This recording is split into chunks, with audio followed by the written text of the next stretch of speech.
Trends are like a shop window. You will go through life without regrets. Has it ever happened to you that you're looking at your old photos and you're like, oh my god, how could I wear this? This makeup or that outfit or that hairstyle was horrible. Or do you know someone who this regularly happens to? In this video, we'll find out why this happens and stop this forever. At least I will tell you the method and you decide. But first of all, let's see an example. This makeup is so 2016. You're stuck in 2016 with this makeup. These are some comments that I get on my videos, not on the daily, but quite frequently. And you might think, Julia, what does this have to do with the question you asked and with my problem?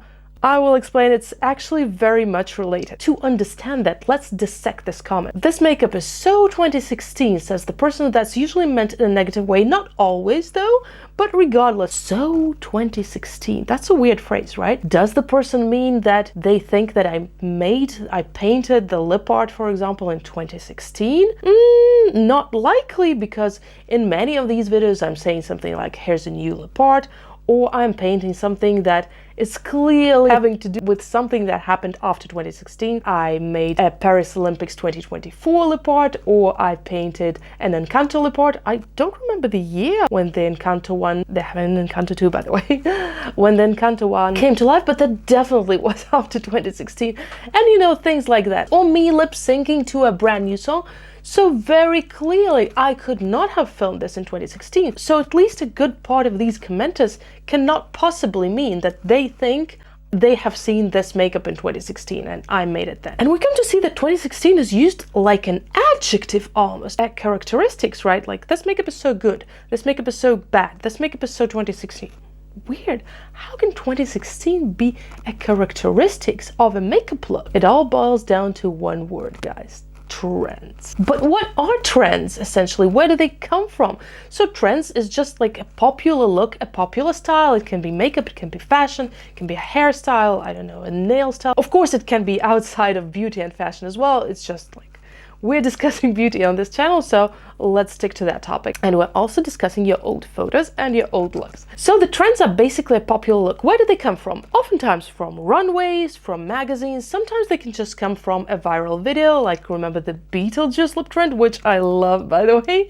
I did quite a few lips, and maybe I will do more. Let me know if you want that. They can also come from some movies or TV series. Think Euphoria makeup, for instance. So these are the things that someone made, someone who with a platform, someone who could show it to people, and people thought it was cool and started recreating it in one way or another.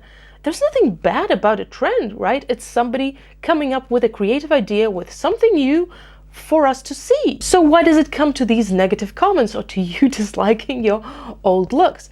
The thing is that a lot of people see trends as something that is a must, that is currently fashionable and that they absolutely must follow. And as soon as you are able to see it the other way, I will just give you my method. You can choose to follow, you can choose not to follow it, but I'm sure that as soon as you try to see it my way, you won't be able to unsee it, and your life will change for the better forever. So a lot of people tend to subconsciously often think, I need to stay in the trend. This is currently trending, so that's what I should be wearing, that's what I should be doing my makeup like. And in 2016, really, lip art was a trend. It was all over the gram, and all the makeup creators were doing lip art in some shape or form. Not for everybody, it was like their main content, but they were doing it at least once in a while. This was very popular. Just as 2016 Instagram bros, for example, or like 2017.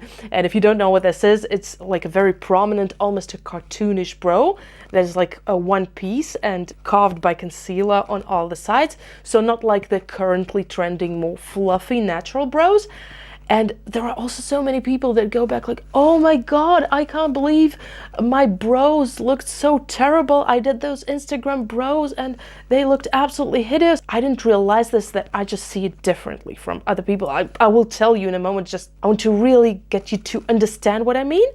That's why I'm rambling for so long. I didn't realize until a few years ago that I saw this differently from other people, because I used to be always so amazed when people said, oh, I absolutely hate the way I dressed.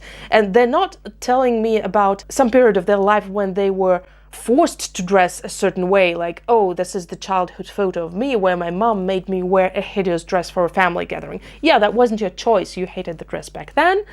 you hate it now. Makes sense, right? I also have photos like this. I had a coat in my childhood that I absolutely hated, but I had to wear it. It wasn't my choice. But when it was your choice, you're looking at your old style of makeup, of fashion, of hairstyles, something that you chose. For example, one girl told me about like the late 2000s when skinny jeans were super popular, that she looks back at her old photos and, oh, that style was so terrible. Like, how could I dress like that? But I remember you dressed like that willingly. You had like quite a few pairs of skinny jeans. It's not something you bought impulsively, wore 2 times, and now it's in the photo. And I was like, how come? People were enjoying these things, right? People were enjoying doing their makeup this way.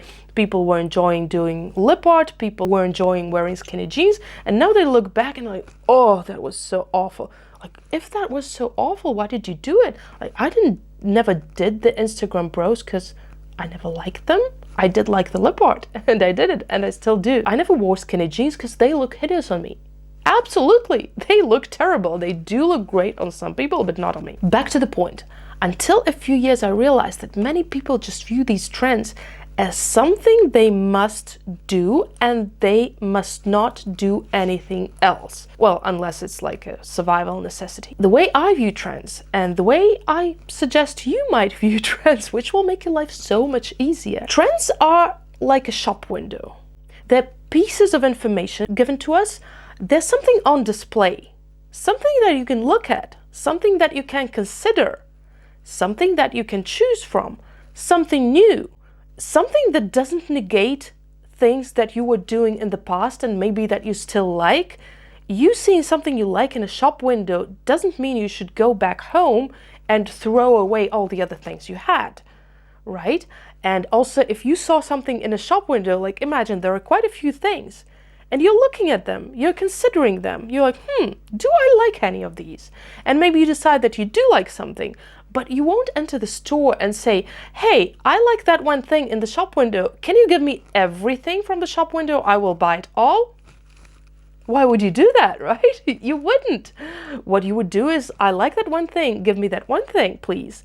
Or I like 2 things there, can I buy those 2 things? And it's exactly the same with trends. Trends are not something that somebody else, the author of a viral video or a runway artist, have decided for you. They cannot dictate you how to do your makeup or what to wear in your outfit. They can come up with great ideas, but they're not great for everyone. They will never be great for everyone. And they're not there to tell you what to do. They're there to suggest, and you're there to choose. So every trend that comes in, think about it. Do I like it? Do I dislike it? If you're like, oh, I hate this trend. It's not like, oh, I hate this trend, but now I have to do it because it's a trend. No, it's, I hate this trend, so I won't do it. Or, oh, my God, I love this trend. That's so cool. I will do it. Anything that is not trending anymore, if you still like it, believe it or not, you can still do it. If you still like skinny jeans that you had back in the day, even though they're not trending now, you can wear them. If you still like the 2016 Instagram bros, girl, go for them. If they look good on you, if you enjoy them, go for them. Same as I like lip art, which was so popular in 2016, 17, like maybe 18 even. I keep doing it. The people who are leaving comments like that, they live a very sad life, because not only are they convinced, which is understandable, because a lot of people are convinced about that. That's why I'm making this video, that you must follow trends and must not do what is not trending. But they also feel the audacity to impose this opinion on others, to go around social media and leave comments, trying to shame people for not following trends. That's a sad life. And the funny part, if you apply this solution, you will never look back at your old photos again and go, okay, almost never, maybe, there are some exceptions, but you will never look at your photos and go like, oh my God, I can't believe I was wearing this terrible thing. Because people who say that, they say this about the trends they used to follow that they didn't really like. They didn't really enjoy those trends. They were wearing this style of makeup or this fashion style because they thought they had to. And they kind of convinced themselves that they liked it, but they really didn't. If you apply this solution, then looking back, you will never have this feeling, oh my God, I did my makeup so hideously, or I had my outfit looking so hideously, because this will be something that was from your heart, that was in your taste. Like, you know, preferences can change over time. Yes, my style, for example, definitely evolved, but I look back at my old photos and I'm like, damn, I looked snatched. Really, truly, because that's something I liked. Yes, I had something different about me, but that's still something that I liked back then and I still like now. My preferences might have evolved, but I don't dislike that, because honestly, your taste, your style preferences, they usually don't change much through life. They can evolve because of those new pieces of information, you know, because something new comes in that just wasn't available 10 years ago, for example, and you try it and you like it and you start, for example, wearing it every day or on a regular basis. Your style changed this way, but it doesn't mean you dislike the old one. And if you just try and look at every trend this way, do I like it? Like, do I really like it? It's okay to try it, by the way. It's totally okay to try it out if you're unsure whether you like it or not. It's not blindly following the trend if you're just trying it out to understand if you like it or not. Just keep the trends that you like with you, throw away the ones that you don't like, and also something that is not trending, just do the same thing. Keep what you like and throw away what you don't like.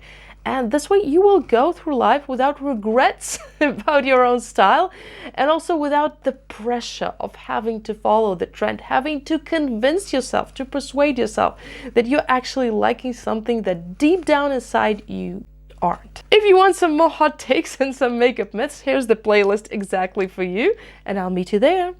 Bye!